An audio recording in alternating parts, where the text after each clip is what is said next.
요한복음 14장 25절에서 29절까지 말씀입니다. 신약성경 173면에 있습니다. 신약성경 173면 요한복음 14장 25절에서 29절까지 말씀을 봉독해 드리겠습니다.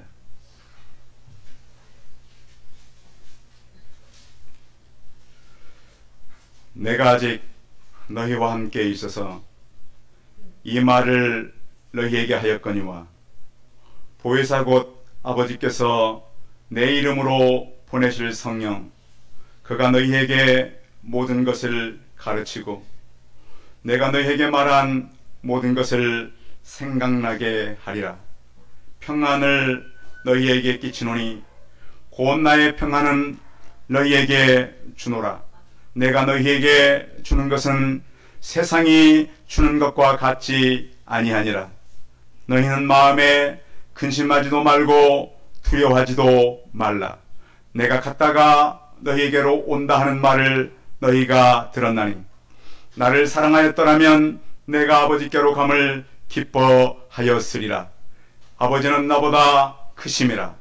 이제 일이 일어나기 전에 너희에게 말한 것이 일이 일어날 때에 너희로 믿게 하려 함이라. 아멘.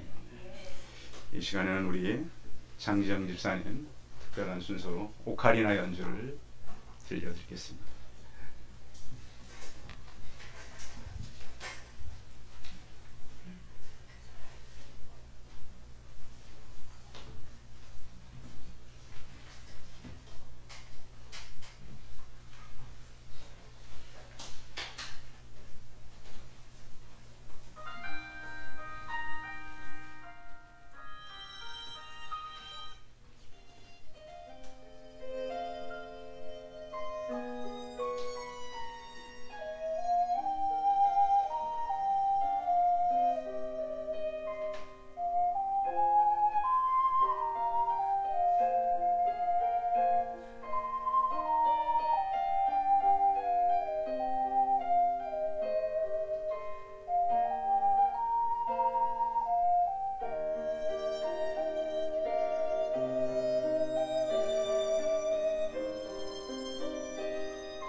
감사합니다.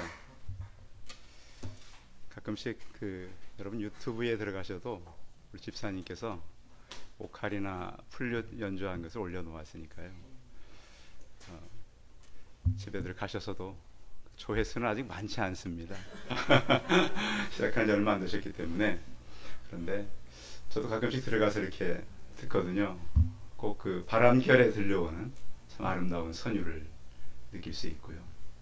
이렇게 사실 오늘 플룻까지 같이 하라 그랬더니 그건 가을에 와서 하시겠대요. 그러니까 다음에 오셔서 플룻 같이 하시고 아주 전문가셔서 잘 하십니다.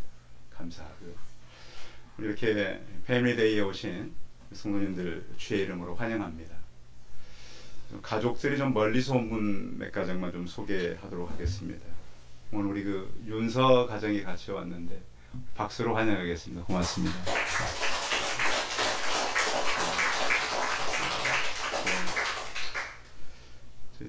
저희 동생 가정도 왔습니다. 저랑 좀 닮았는지는 모르겠습니다. 인사해 주겠습니까? 네. 일어서서 같이. 네, 고맙습니다. 그리고 또 이번 주일에 또 자녀들의 결혼 앞두고 있는 우리 가족들인데요. 우리 김병식 집사님 예배가 같이 왔는데 인사해 주시면 감사하겠습니다. 광고를 같이 곁들인다면 이번 토요일 날 오후 5시 40분에 문정 루이비스 컨벤션 아모리스 홀에서 있게 됩니다.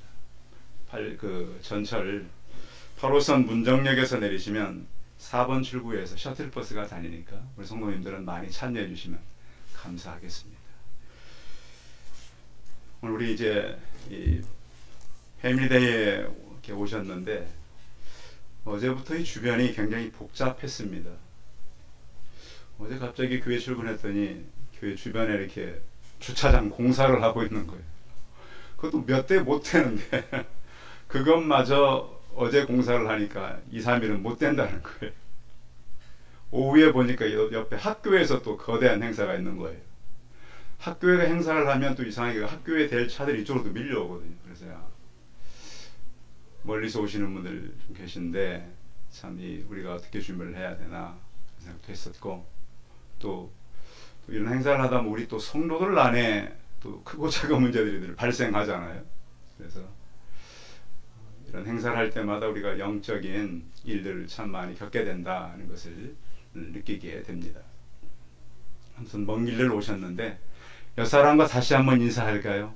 예, 반갑습니다. 오셔서 앞뒤 예, 앞뒤 장로님들 예, 반갑습니다. 예, 감사합니다. 예. 이제 A.W. 타겟이라고 하는 사람이 쓴 단편 소설 창이라고 하는 글이 있습니다. 물론 많은 분들이 아는 글인데요. 내용은 이렇습니다. 어느 작은 병실에 두 남자가 입원하게 돼 있었습니다. 그런데 두 남자들의 병은 좀 달랐는데요. 한 사람은 폐암 말기 선고를 받은 사람이고 한 사람은 디스크 환자였습니다. 누가 더 무거운 병을 가졌나요? 제 얘기를 안 들으셨군요. 다시 한번. 두 남자가 병원에 입원해 있었는데 한 사람은 폐암 말기, 한 사람은 디스크 환자였습니다. 누가 더 무거운 환자입니까? 폐암 환자, 말기 환자. 그런데 두 사람이 병원에 입원해 있었는데 이제 병원에도 자리 눕는 침대가 있잖아요. 한 사람은 창가에 앉았고 한 사람은 창가에서 좀 안쪽으로 앉은 거예요. 근데 말기 환자가 창가 쪽에 앉았습니다. 누웠습니다. 이렇게 환자니까. 그래서 이제 디스크 환자는 꼼짝을 못해요. 누워서 이렇게 있는데 가끔씩 보니까 이 말기 암 환자는 창을 내다보면서 마음이 평온한 거예요. 그래서 저 자리가 사람을 평온하게 하는구나. 그래서 이제 하루는 디스크 환자가 말기 환자에게 물어보는 거예요. 밖에 뭐가 보입니까? 그 사람이 눈을 지그시 가운데 이렇게 말합니다. 아름다운 호수에 보트가 다니고 백조가 한가히 떠다니고 호숫가에 산책하는 여자들이 있고 잔디밭에서는 아이들이 얼굴이 보입니다. 이 말을 듣는 순간 디스크 환자는 되게 마음이 불편했어요. 내가 저기 누웠으면 창가를 보면서 입원해 있으면 내가 얼마나 좀 빨리 더 이렇게 마음이 좀 나을까.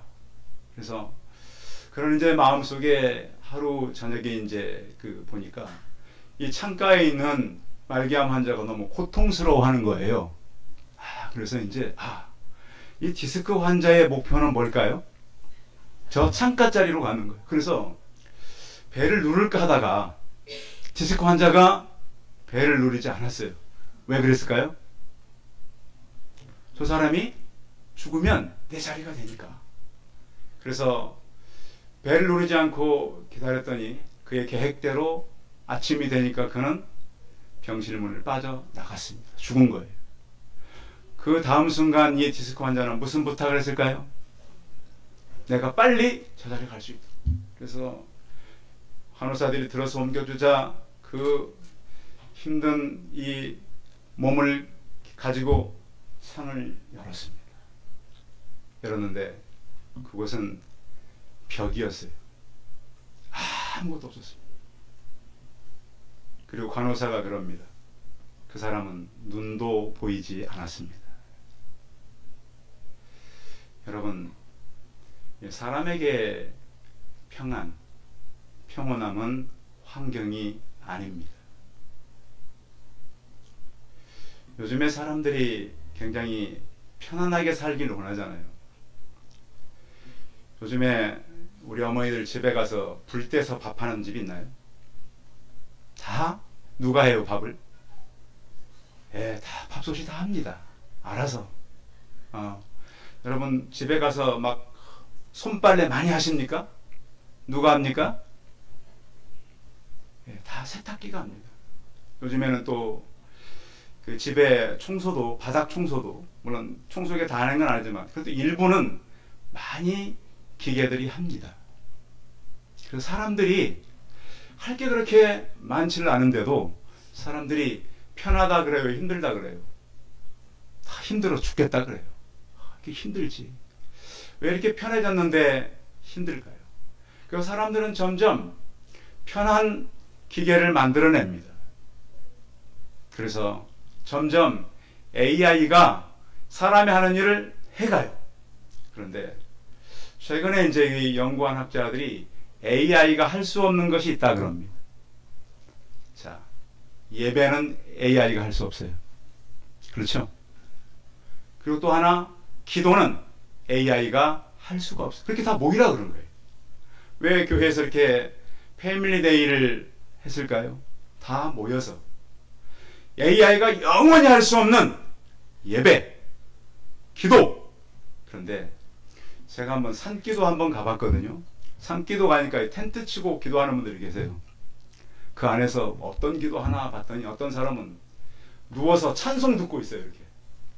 참 신기해요. 난 기도원 왔으면 열심히 기도할 줄 알았죠. 봤더니 누워서 찬송 듣고 있어. 도대체 기도하러 온 것인지 찬송을 들으러 온 것인지.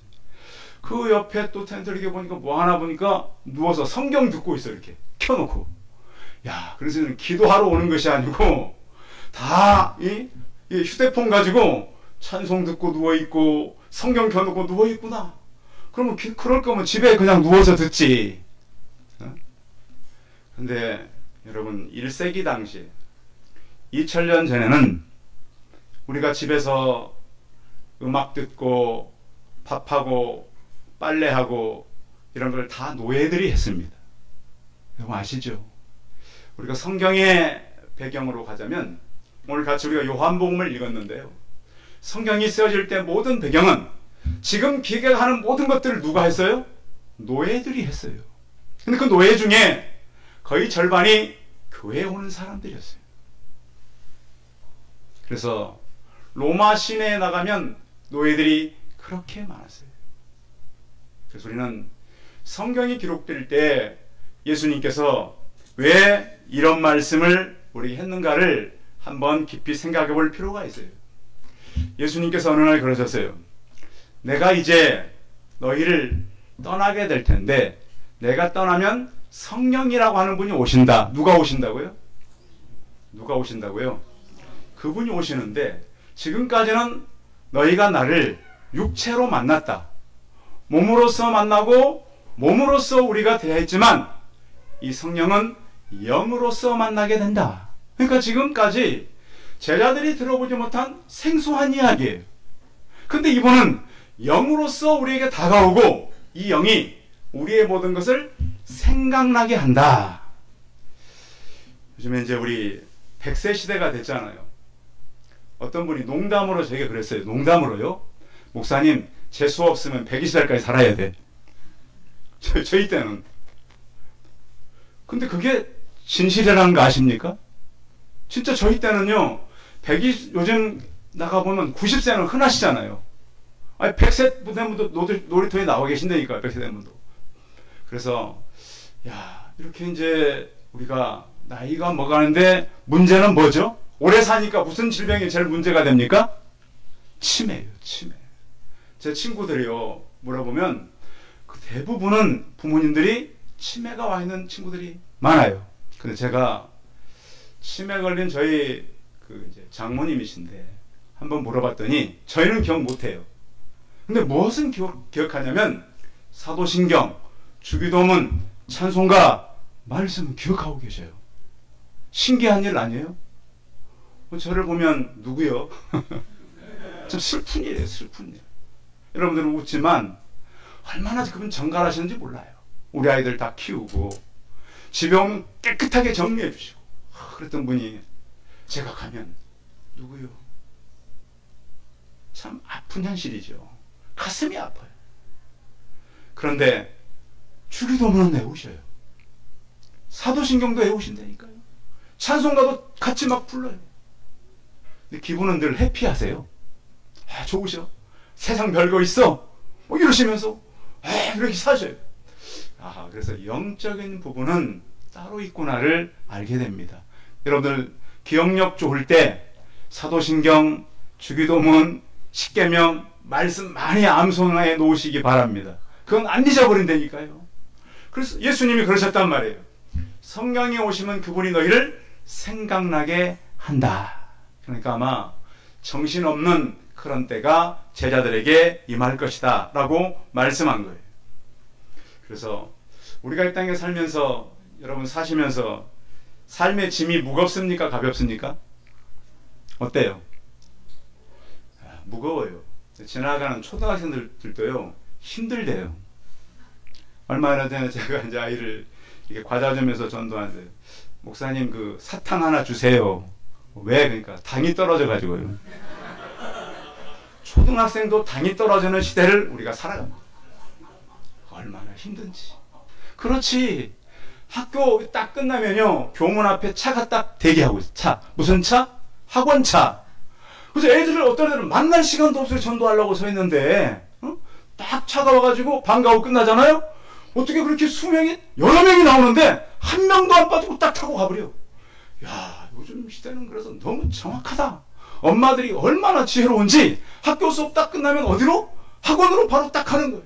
그러니까 저희들이 만날 시간도 많지 않아요. 그래서 이런 아이들이기 때문에 당이 떨어지겠죠. 얼마나 피곤하고 힘들겠어요. 애들이 막 힘들어가지고 그런 얘기를 한단 말이에요. 그래서 이렇게 힘든데 성경은 우리에게 뭐라고 말씀하냐면 염려를 하지 말라.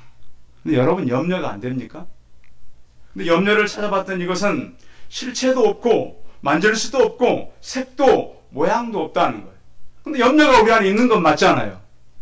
그런데 문제는 사람들이 염려는 하는데 염려를 하면서 사는데 우리의 주인이 누군지를 모르고 산다는 거예요. 자, 여러분들 여러분의 주인이 누굽니까? 누구세요? 누구셔요? 따라하겠습니다. 교회에 오셨으니까 나의 주인은 하나님입니다. 이것은 학교에서 안 가르쳐줘요. 박사학위를 100개를 받아도 나의 주인은 하나님입니다. 그걸 안 가르쳐준다니까요. 근데 여러분 사람의 주인이 있어요 없어요? 있어요. 강아지들 키우면 강아지들이 주인 알아요 몰라요? 알아요 몰라요? 주인 모르는 강아지는 키울 필요가 있나요? 물론 그런 강아지도 키우긴 키워야 되겠죠. 그런데 적어도 반려견도 주인은 알고 지낸다는 거예요. 근데 사람이 자기 주인을 모르고 살면 문제가 심각하다는 거예요. 그래서 성경의 모든 문제는 뭐냐면 자기의 주인 대신 하나님을 잊어버리고 살아간다는 거예요. 그래서 오늘 이제 혹시 교회에 이제 오시긴 오시지만 잘 몰랐던 분들은 나의 주인이 하나님이시로구나. 그래서 이사야에 보면 이런 탄식이 있어요. 소는 임자를 알고 나귀도 주인의 구유를 알지만 내 백성은 깨닫지 못하는도다. 그래서 이스라엘 하나님을 믿는 나라가 하나님을 주인인 줄을 모르고 살았어요. 그런데 이제 내가 떠나면 성령께서 너희들에게 와서 생각나게 하는데 내가 죽어갈 것이 하나 있다. 예수님이 죽어가고 싶은 것이 하나 있었어요. 이것은 그의 제자들에게 하는 얘기입니다. 그냥 일반 무리들이 아니에요. 그러니까 오늘 말씀을 잘 읽어야 되는 27절 한번 읽어봐요. 27절 시작. 평안을 너희에게 끼치노니 곧 나의 평안을 너희에게 주노라. 내가 너희에게 주는 것은 세상에 주는 것과 같지 아니하니라. 너희는 마음에 근심하지도 말고 두려워하지도 말라. 자, 제자들은 일단 회개한 사람들을 제자라고 부릅니다. 회개. 우리가 교회에 오면 회개라는 말을 많이 듣는데요. 원래 회개는 헬라의 군사 용어입니다. 어디 용어라고요? 헬라의 군사 용어. 우리 군대 갔다 오신 분들 뒤로 돌아 같으면 어떻게 해야 돼요? 뒤로 돌아서 가야 돼요. 회개는 방향을 완전히 바꾸는 거예요. 교회 와가지고 하나님 잘못해서 이건 뉘우침이지 절대 회개가 아니에요. 그런 자들에게 예수님께서 내가 너희에게 남겨두고 갈 것이다. 평안을 끼쳐주겠다. 그런데 이 평안은 세상이 줄 수 없는 것이다. 그래서 오늘 교회에 같이 오신 우리 가족 여러분들, 위로부터 오는 평안이 우리 성도들에게 임하기를 바랍니다. 평안은 선택의 영역입니다. 편한 것은 환경의 영역이죠. 그렇잖아요. 그런데 우리 먼저 내적인 부분입니다. 평안은. 그래서 내적인 부분이 평안하면 환경이 편해집니다. 그렇죠. 그런데 환경이 아무리 편안해도 내적인 평안이 없으면 평안은 없는 겁니다. 이게 질서의 문제입니다. 그래서 예수님께서 떠나시기 전에 제자들에게 왜 평안을 주겠다라고 말씀하냐? 평안은 예수님께서 주는 거예요. 우리가 얻을 수 있는 게 아니에요. 그러니까 내가 열심히 교회 다니고 내가 봉사하고 그래주는 것이 아니고 예수님께서 분명히 나의 평안을 너에게 준다. 이것은 세상으로부터 올 수 없는 것이다. 이렇게 말씀하고 있어요. 그래서 너희는 마음에 걱정도 근심도 하지 말라. 이렇게 말씀하셨습니다. 성경에 보면 내일 일은 내일 염려를 하라. 이렇게 이제 우리가 말하잖아요. 그래서 염려를 하라는구나. 그런데 그 내일이라고 하는 단어를 우리가 좀 눈여겨봐야 돼요. 근데 내일이 보면 그 말 속에 이 내일이라는 이 단어를 찾아보면 내일은 시간 명사로 돼 있어요. 내일. 성경에서 말씀, 우리가 말하는 그런 내일 말고 성경에서 말씀하는 내일은 시간 명사일 뿐만 아니라 인격화된 주어로 돼 있어요. 그러니까 그 내일은 내일이 가 이렇게 표현해야 더 원문에 맞는 거예요. 그래서 내일은 누가 염려한다고요? 내일 이가 염려한다고요. 그러면 그 내일이가 누굴까요? 내일의 주인이 누구예요? 하나님. 자, 오늘 내일을 염려하지 말고 내일에게 맡겨라. 또 내일이 되면 또 그 다음에 내일에게 맡기라는. 그래서 염려를 하라는 거예요? 하지 말라는 거예요? 하지 말라는 거예요. 누구의 명령이에요? 하나님의 명령인데 우리가 염려하고 있으면 돼요? 안 돼요? 안 돼요. 여러분 아이들 많이 키워보셨죠? 어르신들이. 또 아이들 보기도 했죠? 아기가 엄마 뱃속에서 야 엄마 뱃속 나가면 어떻게 먹고 살까 염려합니까? 뱃속에서? 다 엄마가 준비를 하는 거예요. 다. 그래서 왜 예수님께서 오늘 평안을 너에게 주노니 염려하지도 말고 두려워하지도 말라 그럴까요? 그것은 누가 하는 것이기 때문에 하나님은 내가 한다. 그래서 오늘 교회 이제 패미데이에 오셨는데 여러분들의 염려를 하나님께 맡기고 예수님께서 그 제자들에게 주었던 참 평안이 우리 성도들에게 충만하게 임하기를 바랍니다. 그러면 이제 이 평안이, 오늘 주제는 평안이에요. 평안. 많은 단어들이 있는데 평안이 그러면 어떻게 오느냐? 예수님께서 함께 할 때 평안은 옵니다. 그러니까 예수님께서 떠나면 사실은 평안이 없는 거예요. 예수님께서 절대 평안을 너희에게 준다 그랬는데 내가 너희와 함께 있을 때 이 평안은 임하게 된다. 우리가 그런 얘기 많이 들어보죠. 팍스 로마나라는 얘기 들어보셨죠? 팍스 로마. 어디 나라가 주는 평화? 로마가 주는 평화. 그런데 예수님께서 지금 1세기 때 말할 때는 왜 이 평화를 얘기하지 않고 오늘 성경은 뭘 얘기한 거예요? 평안이라는 거예요. 로마의 평화는 어떤 평화죠? 전쟁이 없고 분쟁이 없는 게 로마가 말하는 평화예요. 근데 로마가 그 평화를 계속 지속했나요? 그러지 못했어요. 그래서 지금 예수님은 로마는 팍스 로마나를 얘기하는데 예수님은 내가 너희에게 줄 수 있는 평안을 말씀하고 있다고요. 로마는 사실 칼로 이루어진 나라예요. 평안은 줄 수 있어요. 근데 평안은 오직 예수님께로부터만 얻을 수 있는 거예요. 그러면 우리가 평안을 분명히 예수님께 주셨는데 유지하는 방법이 있어요. 평안을 유지하려면 깨어서 예수님께 기도할 때 평안은 유지돼요. 그래서 성경은 쉬지 말고 뭘 하라고 하는 말씀이 있어요? 기도하라고. 유지되는 방법이에요. 그것이 바로 평강이에요. 그래서 나중에 사도 바울이 그리스도의 평강을 너희 마음에 두라 그래요. 있게 하라 그래요. 성경은 그러면 우리가 이 땅에 살면서 평강을 유지하되 어떻게 유지해 가는가? 10년을 염려하는 것보다 10분간 기도하는 것이 낫다고 스펄전 목사님이 얘기했어요. 10년간 염려한다고 염려가 해결됩니까? 그러자면 차라리 10분 동안 기도를 해라. 그리고 또 자, 기도에 실패는 있어요, 없어요? 나는 기도했는데 실패했습니다. 기도를 안 해서 실패하지 기도가 실패하는 적은 없습니다. 성경의 모든 기도는 응답되었습니다. 예수님께서 이 땅에 오셔서 가장 첫 번째 했던 얘기는 회개하라였습니다. 죽으셨다 부활하셔서 가장 먼저 했던 얘기는 샬롬, 평안이었습니다. 회개와 평안은 성도가 가질 수 있는 유일한 도구입니다. 왜요? 회개는 내 마음대로 할 수 없는 것이기 때문에 그렇습니다. 어제 제가 갑자기 이제 뉴스를 보니까 제가 집에 가서 많이 혼나는 이유는 아빠는 유튜브 뉴스 보고 와서 얘기한다. 그래가지고 많이 혼나는데요. 한 집에서 오빠하고 동생이 싸웠어요. 동생이 죽이고 30주년 떨어졌어요.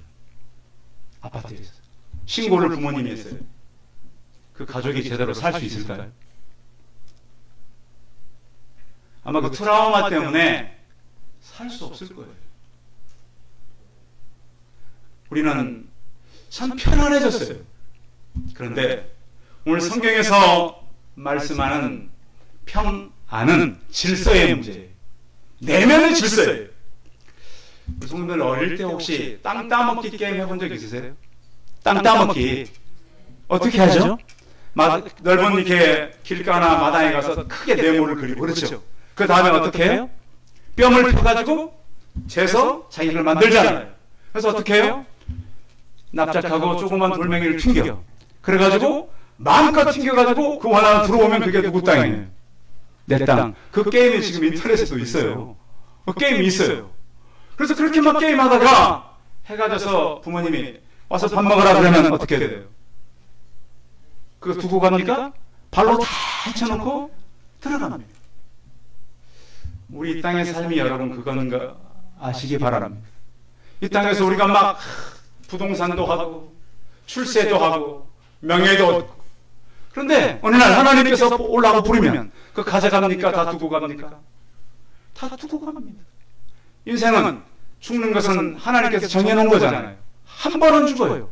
절대 두 번 죽지 않습니다. 한 번 죽어요. 그런데 벨기에 어떤 대학에서 여러분 임사체험이라고 여러분 있긴 한데 사후에 죽은 다음에 발생하는 일들을 조사한 연구진이 있었어요. 요즘에 죽은 다음에 죽었는데 깨어난 사람들이 간혹 있어요, 없어요? 있잖아요. 그런 사람들 150명을 조사해봤어요. 여러분 그렇다고 혹시 체험하면 안 됩니다. 조사를 해봤더니 동일하게 나타나는 세 가지가 있었는데 첫 번째가 뭔가면 몸이 뜨고 영혼이 육신에서 빠져나온다는 거예요. 그리고 두 번째가 뭔가 보면 알 수 없는 밝은 빛의 터널로 계속 밝은 빛이 있는 곳으로 빨려 들어갔다는 거예요. 세 번째는 어느 한 지점에 이르렀는데 그곳에서 자기가 과거에 알던 사람을 만났다는 거예요. 너무 동일해요, 이거는. 그래서 어떤 학자는 이런 얘기, 나는 이것 때문에 사후 세계의 영생을 믿게 되었다. 오늘 예수님은 오늘 이 얘기를 한 시점이 이제 그들과 함께 있다가 십자가에 못 박히러 가야 되는 거예요.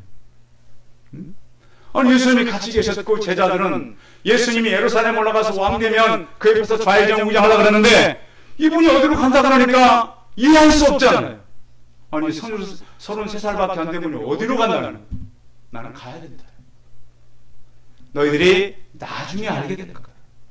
내가 너희들에게 남겨주신 마지막 것은 평안을 주고 가겠다. 성도 여러분, 오늘 성경에 말씀하는 평안이 우리 성도들에게 충만하게 임하기를 바랍니다. 잘 모르겠으면 더 찾아보시고 찾아보셔서 예수님이 평안을 너희에게 끼치노라 말씀했어요. 그걸 잃어버렸더니 교회가 엉망이 되었고 내면의 질서가 무너지니까 다 자기 일을 위해 살아가잖아요. 성도 여러분, 가정에 들어가셔서 예수님이 말씀한 참 평안을 발견하시기 바랍니다. 제가 언젠가 한번 결혼하고 이제 얼마 안 됐을 때 저희 아버님께서 쌀 한 포대를 보내셨어요. 근데 저희 아버님이 쌀을 제 사는 집까지 보내려는 과정은 이렇습니다. 저희 시골에 논이 있습니다.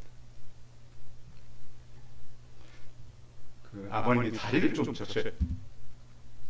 농사를 지어서 뭐 이렇게 집에 가져오셨겠죠. 그러면 그걸 갖다가 이제 방앗간에 가서 봐보시고. 근데 그게 이제 바로 저희 집에 쌀을 붙이시는 곳이 있는 거 아니에요. 쌀을 붙이려면 배를 타고 나와요. 그 쌀을 가지고. 그러면 아버님은 그걸 이제 리어커에 싣고 배로 끓겠죠. 그 나와 가지고 또 이제 아버님을 잘 모르시니까 쌀을 이제 우체국에 가져가셔서 주소 같은 것도 아마 다 그 사람들이 도와주실 겁니다. 이제 오는 데까지. 그래서 이제 집에 왔는데 그때 이제 집에 사람은 별로 없었고 이제 그 방 코너에다가 이렇게 세워놓고 기대면 굉장히 평안해요. 그래서 또 그 쌀을 보내고 아버님은 당일날 집에 못 들어가셔요. 그날 가는 배가 없어요. 다음 날이나 며칠을 가셨겠지.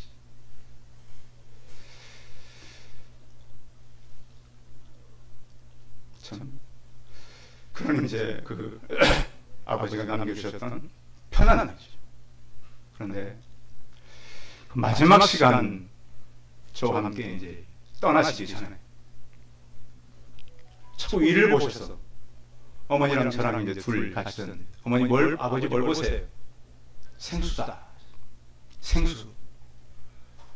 그래서 마지막 시간까지 저에게 천국의 방향 가르쳐주고 떠나셨어요.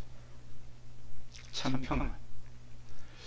성도 여러분, 교회는 가족이 회복되는 것이고 질서가 회복되는 것입니다. 두고 떠나야 되는 제자들 아직 어리고 잘 분간하지를 못합니다. 내가 너에게 줄 수 있는 것은, 끼칠 수 있는 것은 나의 평안을 너에게 준다. 전쟁이 일어나고 다 죽고 순교당해도 이 평안은 너희들의 선택이라고 하는 것입니다. 아담은 선악과를 선택했습니다. 그러나 예수님은 십자가를 선택하셨습니다. 그러시기 전에 내 평안을 너에게 준다라고 말씀하셨습니다. 성경은요, 원자폭탄으로 때려도 절대 부서지지 않습니다. 굉장히 친밀하게 기록된 그림입니다. 이 평안은 아무도 빼앗을 수 없고 로마가 그들을 이길 수 없었습니다. 로마는 사라졌지만 교회는, 이 말씀은 지금도 저를 통해 선포되고 있습니다. 깨뜨릴 수 없고 아무도 빼앗아갈 수 없는 참 예수님의 평안이 우리 성도들의 마음에 충만하게 임하기를 바랍니다. 기도하겠습니다. 하나님, 예수님이 십자가를 앞에 두고 제자들에게 내가 너희에게 줄 수 있는 것 평안을 준다고 말씀합니다. 많은 사람들이 평화를 원하고 또 사람들과 같이 평안하게 살기를 원하고 이 땅에 살면서 편해지기를 원합니다. 주님께서 제자들에게 주었던 것은 평안입니다. 너희는 마음에 근심도 말고 두려워하지도 말라고 했습니다. 하나님, 우리 성도들 안에 지친 성도들, 물질 때문에 어려운 성도들, 관계 때문에 힘든 성도들, 마음 들고 넘는 성도들이 우리 예수님이 제자들에게 주었던 참 평안을 만나게 하여 주옵소서. 이 진실한 말씀 속에 우리 마음들이 거듭나게 하시고 우리 성도들이 예수님을 만나고 진정으로 회개하고 그 평안을 누리며 선택하며 살아가는 우리 성도들을 되게 하여 주옵소서. 주 예수 그리스도의 이름으로 기도하였사옵나이다. 아멘.